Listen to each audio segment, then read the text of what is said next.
Frank, that ultimately in all our conversations, 20 something, I think, um, we are talking about the exact same thing in so many ways, and that is our consciousness, and that is the center of everything, especially when it's connected to the divine, all that is consciousness, where we originate from.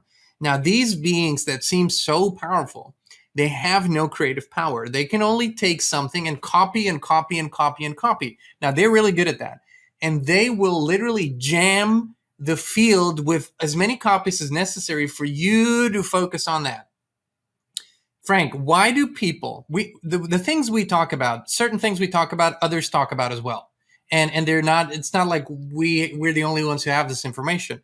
But people over and over and over and over again comment on our conversations. Here's the thing. The information wasn't necessarily uplifting, but I feel empowered. I feel uplifted after your conversation here. Why do people feel fearful after hearing the same information from somebody else, but not after listening to our conversations? What do you think is the main difference? I think it's because we don't fixate on the what's being reported so much as we look at it as elements within our world that we can use to accelerate and empower ourselves with. And we can use them to identify limited patterns of humanity so that others can understand that what seems to be a horrible situation actually might be an opportunity for somebody else from their perspective.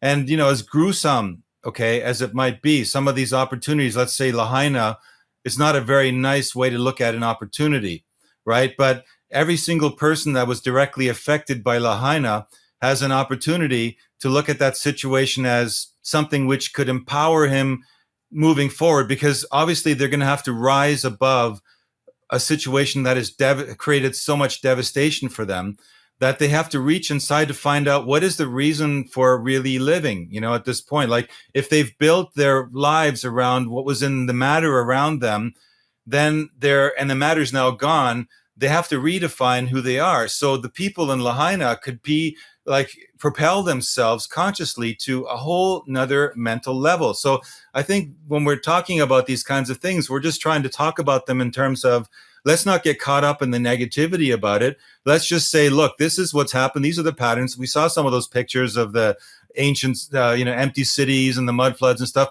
These are examples of how a society which was ignorant of what was coming failed last time and caused another reset to come around. And we want to be the first generation, let's say, that busts that system, that sees through that recurring cycle, that recurring pattern, and goes, you know what? I'm not going to go through the life-death cycle or the cataclysm cycle or lose everything in society and start all over from the Stone Age cycle. This time, I think we're going to become the embodiment of those who are embodying that wish of the universe itself. The universe wants to make this evolutionary leap just like we do, because we are the universe. It's part of us, we're one and the same. So why would the universe want to keep on a same repetitive loop? And yeah, there are those people who want to suck our creative ability because they cannot be creators. But the beautiful tool that we have, which is that pineal gland, reaches beyond their grasp. They're still only within a certain bubble of consciousness, and we go right to the source. We can go right to the source, and we do go right to the source. And there's tools you can use for that. Bingo. That's exactly the point, Frank. That's exactly the point. It is not what you look at. It is how you look at it and what you are experiencing within yourself while you're looking at it. And that's why I always say, don't go down rabbit holes when you're hurt, when you're in pain, and when you're suffering. Do the healing first, because you need to elevate your consciousness, because the information that you look at is in and of itself changing and giving you a different message depending on where you are at.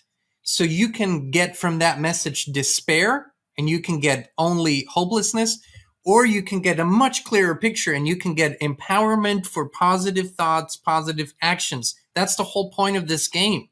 That's the whole point why we need to elevate our consciousness, why it starts with us, and while we are first and foremost the ones who are who need to really make that leap before we go and try to do anything in the world. And by making that leap, we already are doing something in the world. That's the beautiful thing here. You deserve the truth, but big tech does not want you to hear it. So we built our own Inspired platform on the inspiredchannel.com. To watch the full video and more, just click the link in the video description or the pinned comment.